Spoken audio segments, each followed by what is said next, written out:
Everyone, welcome back to my channel. आज हम करेंगे क्लास 4 का मैथ्स यूनिट ज्योमेट्री की। आज हम रिव्यू एक्सरसाइज कर रहे हैं। चलें स्टार्ट करते हैं।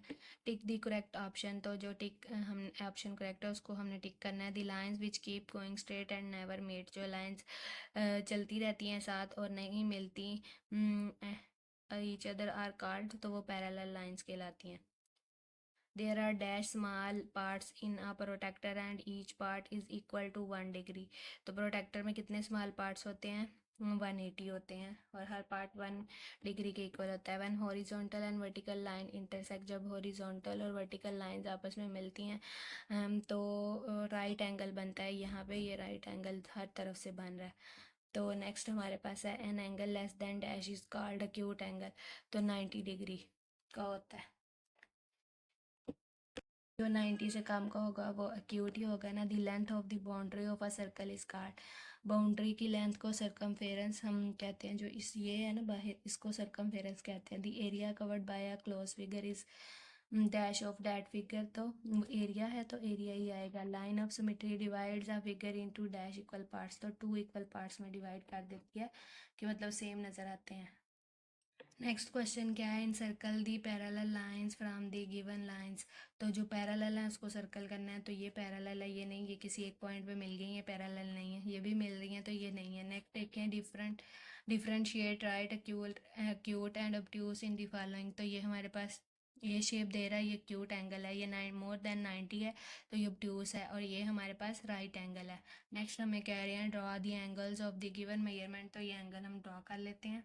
तो जी स्टूडेंट, सबसे पहले हमें 135 का दिया हुआ है तो हम यहाँ पे एक लाइन ड्रॉ कर लेते हैं छोटी सी, और उसको ए से बी का नेम दे देते हैं। और उन्होंने हमें 135 का कहा है तो अगर हम बी पे रखेंगे तो हम ऊपर देखेंगे। तो बी पे रख कर आपने 135 ऊपर ढूंढना है। तो 130 और 140 के बीच में ये 135 है। तो हम यहाँ से इस तरह से इसको यहाँ इस डॉट को इस डॉट से मिला देंगे। तो यहाँ पे अंदर हम लिख देंगे 135 डिग्री है और ये हमारे पास ऑब्ट्यूज एंगल है। साथ में आपने नेम भी बताना है। नेक्स्ट 95 का है तो हम क्या करेंगे, यहाँ एक और छोटी सी लाइन लगा लेते हैं। अब हमने 95 का बनाना है ना, तो ये ए हो गया, ये बी हो गया, तो हम बी पर ही रखेंगे अगेन और ऊपर देखेंगे। अब हमने ऊपर वाले में 95 हमारे पास ये है तो इसको यहाँ मिला देंगे। तो यहाँ पे 95 डिग्री आएगा। नेक्स्ट है 70। अब हमने 70 का और 20 का ड्रॉ करना है तो यहाँ हम 70 का ड्रॉ कर लेते हैं। तो यहाँ पे अब हम देखते हैं कि 70 कहाँ पे है। बी पर ऊपर 70 अब हमने देखना है ये है। तो ये यहाँ से हम यहाँ मिला देंगे इस तरह से। तो यहाँ पे हम अंदर लिख देंगे 70 डिग्री, और ये हमारे पास ये भी ऑब्ट्यूज एंगल था, इसको भी आपने साथ में लिखना है, और ये अक्यूट एंगल है। तो नेक्स्ट हमें 20 का कहा हुआ है तो 20 का अब हम ड्रॉ कर लेते हैं।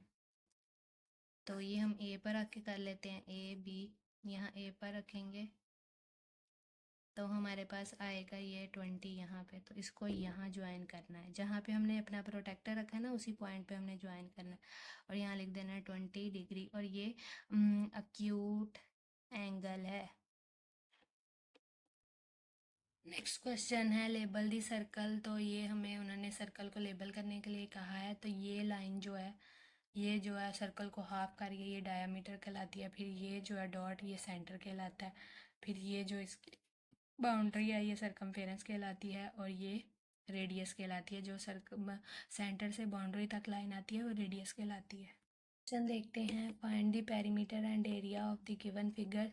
तो इसमें हमने एरिया और पेरीमीटर दोनों फाइंड करने हैं। तो हम देख लेते हैं, इस साइड से 1 2 3 4 5 6 है और दूसरी साइड से 4 है। अगर इधर से 6 हैं तो इधर से भी 6 होंगी, इधर से 4 है तो इधर से भी 4 होंगी। तो हम इसको नोटबुक पर कर लेते हैं। तो हम यहाँ पे लिखते हैं एरिया इक्वल टू है लेंथ मल्टीप्लाई विथ यूनिट 2। तो हमारे पास वन एक साइड से 6 था, एक साइड से 4 था, और यूनिट हम देख लेते हैं कि हमें क्या दिया हुआ है। तो मीटर दिया हुआ है तो हम साथ में यहाँ पे मीटर लिख के स्क्वायर लिख देंगे। 6 4 24 एम स्क्वायर आ जाएगा। अब अगर हमने इसी का एरिया फाइंड करना है तो एरिया पेरीमीटर फाइंड करना है। तो टू साइड्स इसकी 6 6 की थी और 2 साइड्स 4+4 की थी। तो 6 में 6 प्लस करेंगे 12, 4 प्लस करेंगे 16, 16 में 4 प्लस किया 20 और m आ जाएगा। उसमें m स्क्वायर आना है, इसमें सिर्फ m आना है। नेक्स्ट क्वेश्चन देखते हैं बी पार्ट। तो इसमें सिर्फ उन्होंने हमें ये अंदर वाला इस तरह से बना के दे दिया। तो ये 4 4 4 4 ही है। तो हम क्या करेंगे कि यहाँ पे एरिया लिख देंगे। एरिया इक्वल टू है लेंथ मल्टीप्लाई विथ यूनिट 2।